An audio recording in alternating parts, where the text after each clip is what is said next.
हमारे यहाँ पर जितने भी रजक समाज के जितने भी परिवार यहाँ पर उपस्थित है, उन्हें हमारे रजक समाज समिति की ओर से बहुत बहुत धन्यवाद देना चाहता हूँ। और सबसे बड़ी बात मैं आप लोगों को बता दूं कि अखिल भारतीय धोबी महासंघ का जिला अध्यक्ष हूं मैं, और हम लोगों का कमेटी पूरे भारतवर्ष में है। और रजक समाज समिति हमारे रानीगंज रजक समाज समिति से मैं अनुरोध करना चाहता हूं कि रानीगंज में एक महिला लीडरशिप इन लोगों को दिया जाए, क्योंकि महिला का यहाँ पर उपस्थिति बहुत ज्यादा है। और आने वाले कल में एक महिला लीडरशिप अगर रहेगा तो आने वाले कल में महिला लोग भी जागरूक होंगे।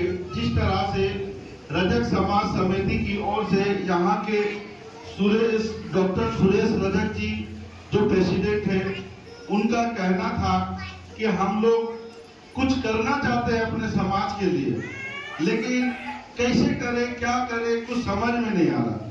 लेकिन मैं आप लोगों को एक बात बता दूं कि हम लोग आप लोगों के लिए तभी सब कुछ कर सकते हैं जब तक आप लोग हम लोगों के साथ जुड़े हुए हैं।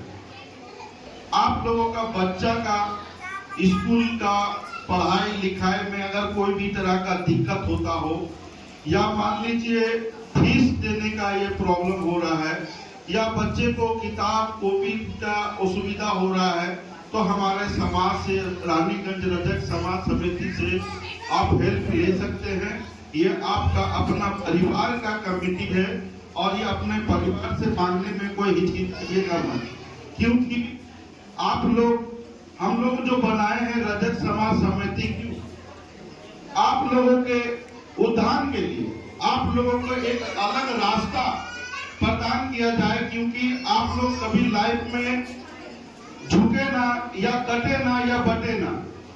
क्योंकि पहले 2023 से पहले हम लोगों का रानीगंज रजक समाज समिति नहीं था, तो हम लोग बिखरे हुए थे।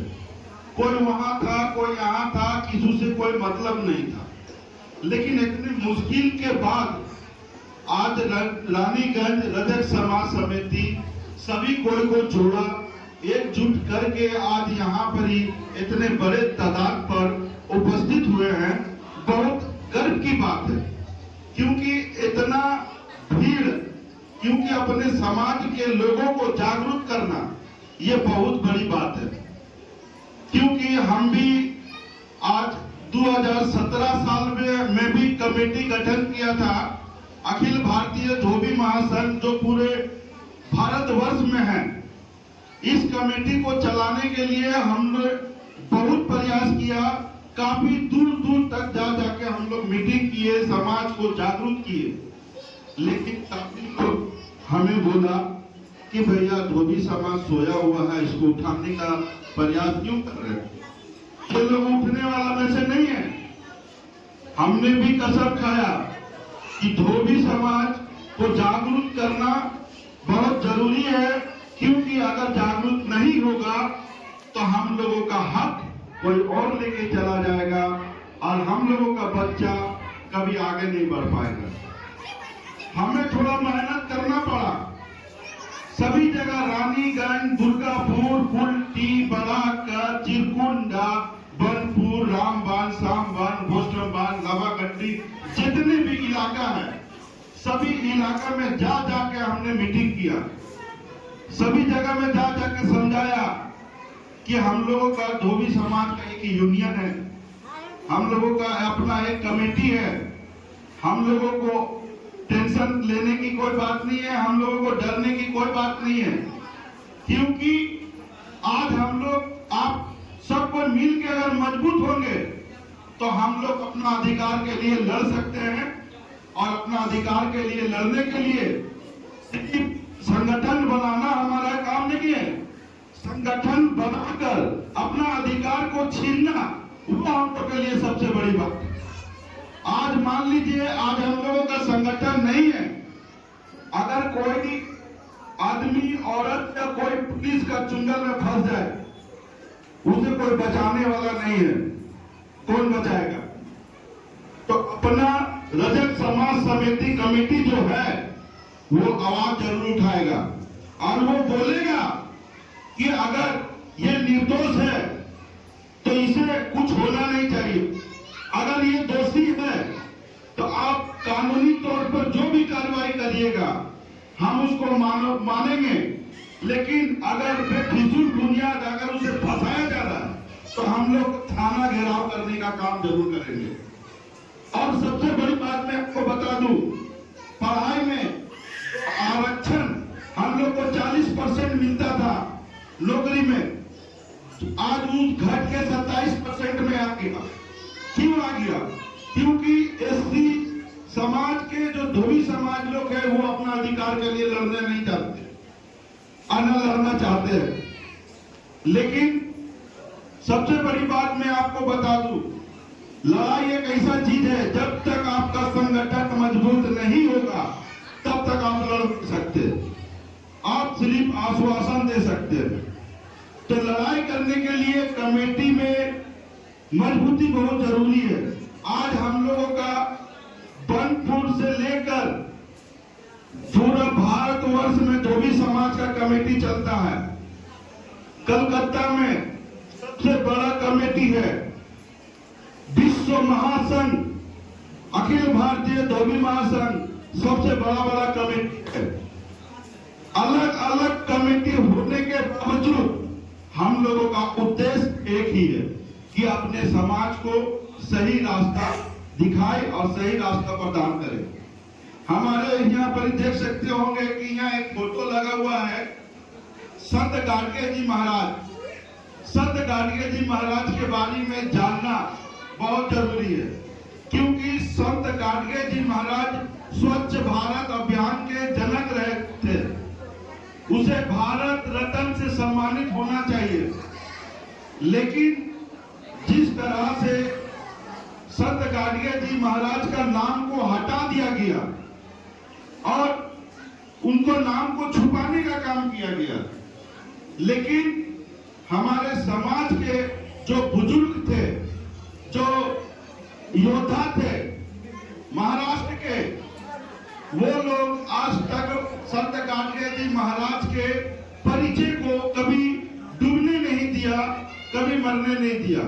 अपने दिल में और समाज के लोगों के दिल में बताया कि हमारा समाज में एक गुरु है जिनका नाम है संत गाडगे जी महाराज। संत गाडगे जी महाराज खुद कम पढ़े लिखे हुए थे, लेकिन समाज में जागरूक फैलाने के लिए वो एक ही चीज कहते थे, कीर्तन करते थे और कीर्तन करके सब समाज के लोगों को जागरूक करते थे कि आप लोग कम खाइए लेकिन अपना बच्चा को पढ़ाइए, घर का बर्तन बेच दो, अपना बीवी को कम दाम का कपड़ा पहनाओ, लेकिन अपना बच्चा को पढ़ाओ, उसे शिक्षित बनाओ। क्योंकि पढ़ाई का महत्व उस समय आपका 1950 के करीब में जो उनको सम्मान मिला था, बाबा साहब अम्बेडकर जी ने अपना गुरु माना था संत गाडगे जी महाराज को, क्योंकि संत गाडगे जी महाराज समाज के कार्य करते थे और समाज के कार्य करते थे, इसीलिए बाबा साहब अम्बेडकर जी ने उसे पसंद किया और उसे अपना गुरु माना। तो मैं यही बात बोलूंगा कि जितना हम लोग का अलग अलग संगठन हो ही सकता है, लेकिन हम लोग का मकसद एक है, हम लोग का मुद्दा एक है कि हमारे समाज को एक अच्छा रास्ता पर लेके जाए और इतने बड़े रास्ता में लेके जाए कि हम लोगों का भी आज अपना रजक समाज में एक वकील होना चाहिए, एक डीएम होना चाहिए, एक कलेक्टर होना चाहिए, एक बड़ो बाबू होना चाहिए, एक बड़ा कद का नेता होना चाहिए। ये हम लोग अपना समाज में इतना दुर्भाग्य की बात है कि अभी तक हम लोग पश्चिम बंगाल में अपने समाज की तरफ से एक एमपी नहीं बना पाए, एक एमएलए खड़ा नहीं कर पाए और ना एक काउंसलर बना पाए। यह हम लोग को लिए बहुत दुर्भाग्य की बात है कि हम लोग अपने समाज के लिए वोट तो हम लोग सभी को देते हैं, तृणमूल को देते हैं, बीजेपी को देते हैं, सीपीएम को देते हैं, सभी पार्टी को देते हैं, लेकिन हम लोग चाहते हैं कि हमारे समाज से भी एक नेता खड़ा हो, या वो एमपी हो, चाहे वो एमएलए हो, चाहे वो काउंसलर हो, क्योंकि हम लोगों का बात सुनने वाला कोई एक नेता तो होना चाहिए जो अपना बात को हम रख सके उसके सामने कि हम लोग रजक समाज से आते हैं, हम लोग को जो अधिकार है वो मिलना चाहिए, जो जिसके वजह से हम लोग को नहीं मिल पाता है। इसलिए नहीं मिल पाता है कि आज पश्चिम बंगाल में मेरा एक एमएलए नहीं है, एक एमपी नहीं है, एक काउंसलर नहीं है, तो हम मांगे तो किससे मांगे, किससे मांगे हम? तो इसीलिए हम लोग भी चाहते हैं, हम लोगों का भी आबादी इस जिला में कम नहीं है और इस जिला के द्वारा एससी, एसटी, ओबीसी, माइनॉरिटी के लोग सभी कोई धोबी समाज को सपोर्ट भी करते हैं और बोलते भी हैं कि अपना समाज से एक नेता खड़ा करो, क्योंकि जब तक एक नेता नहीं खड़ा होगा तब तक विकास होगा कैसे समाज का।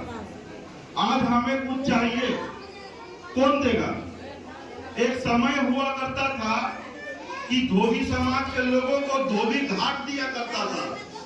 आज हमें बताएं कि कौन सरकार है जो धोबी घाट देता है? कोई है? नहीं है। पहले रोजगार नहीं हुआ करता था तो आदमी धोबी का काम करके रोजगार करते थे, अपना बाल बच्चा को पढ़ाने लिखाने का काम उसी से करते थे, लेकिन दिन पर दिन सरकार अपना हाथ टालते गया और आजकल का नेता लोगों को तो आप लोग चिंते होंगे, हम अपना मुंह से कुछ बोलना नहीं चाहते हैं, क्योंकि नेता लोग भी चाहता है वही है कि आप लोग हमें खाली वोट दें। आप लोग भेड़ बकरी है मेरे नजर में कि आप लोग वोट दें और हमको उससे फायदा हो। ये इलेक्शन जनता के फायदा के लिए नहीं होता है, ये नेता का फायदा के लिए ये इलेक्शन है। अगर जनता के लिए फायदा के लिए अगर ये इलेक्शन होता तो जनता के लिए जरूर कुछ ना कुछ होता। तो चलिए, मैं ज्यादा समय नहीं लेता हूँ क्योंकि यहाँ पर बोलने वाले काफी लोग हैं और नरेश रजक जी हैं यहाँ के सेक्रेटरी और डॉक्टर सुरेश रजक जी है जो माननीय हमारे हैं, तो इन्हें बहुत बहुत धन्यवाद देना चाहता हूँ। और नीरज रजक जी हैं और यहाँ पर हमारे रजक जी हैं और राजेंद्र रजक जी हैं और जितने भी लोगों को मैं नाम नहीं ले पा रहा हूँ उसे भी बहुत बहुत धन्यवाद देता हूँ। हमारे परिवार के सभी सदस्य खुश रहे। होली मिलन के लिए जोर से बोलेंगे सारा